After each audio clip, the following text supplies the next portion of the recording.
had some suggestions for what to put on our drinks trolley. What have you selected from the trolley today, Susie, live from the pub? Well, I'm going to go with what Lynn suggested earlier, and an espresso martini. My recommendation would be have it with gin and not vodka.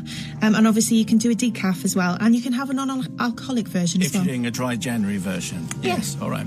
Thanks very much for a varied answer there from the trolley. Today's confession and another smart speaker handed out. This goes to Lily. Thank you for today's tale. I should say this, I think it's got a 12 certificate. Oh, good. Oh, no. For tender ears. Father Simon, Brother Matthew, Sister Susie, I need to confess a sin against my late mother many years ago, but I first need to set the scene. Our Christmas is gone, but this has reminded me of a tale for you. 4th of July, 1993, and my older sister's 40th birthday. And given the time of year, we decided to have the party in our garden. Friends and family were invited, and Mum asked me to do the food as she was a hopeless cook. I decided to make my lasagna, which was a family favourite and included a good slug or two of red wine. Of course. This way, I could make it in advance and just serve it with salad, which meant I wasn't stuck in the kitchen and I could enjoy myself in the garden with everybody else. I also made my famous creme brulee, where the biscuits are soaked in copious amounts of brandy with soft fruits soaked in liqueurs. On top of that, then the creme fraiche and sugar, on top then grilling, caramelised and so on. This is all washed down with plenty of beer, wine, cider and gin. So you got, it's a drinks trolley, that's what they have. Yes. That's what they got. I approve. The next scene I need to set out is the layout of our garden. We had a patio at the back door level and then 3 steps down to the lawn with a small brick wall and 2 concrete squirrel statues on the plinth of the wall at the bottom of the steps. 2 cute little squirrels sitting up with a nut in their hands and their little ears sticking up, made out of concrete. Well, the music was blaring and we put on one of my mum's all-time favourites, Dancing Queen.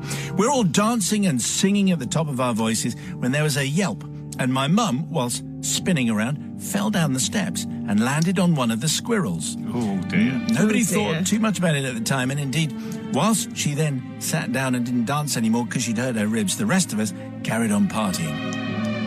Anyway, by the Monday, Mum was in a bit of pain, so she arranged to go to the doctors.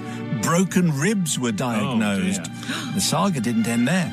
A couple of weeks later, complications from the broken ribs led to Mum getting pleurisy. Well, she was in hospital for a few days and lost the use of 2 fingers in her left hand. They thought this would be temporary, but she still had it in December. When I asked her what she wanted for Christmas, she simply said, "I'd like a new hand, please." Oh. So, my dad and I used to play darts at the local social club. One of the team worked as a sales rep for a firm that made prosthetic limbs. Okay. And spent his time travelling around the country to various hospitals, peddling his wares. I happened to ask him, "Do you make hands?"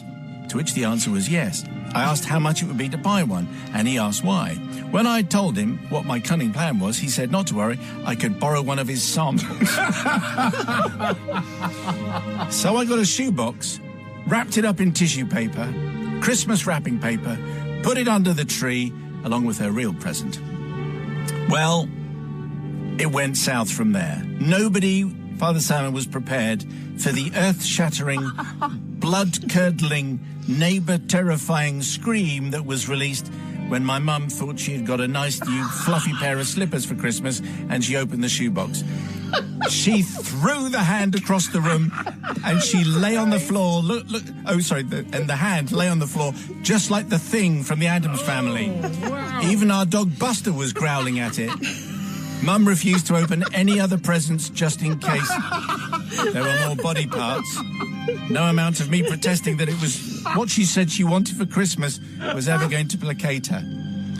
If she's looking down on me from heaven with both Dad and Yorkie the salesman for company, she can finally forgive me.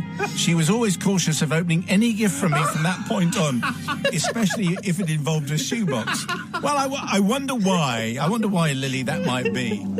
I certainly would be, blimey.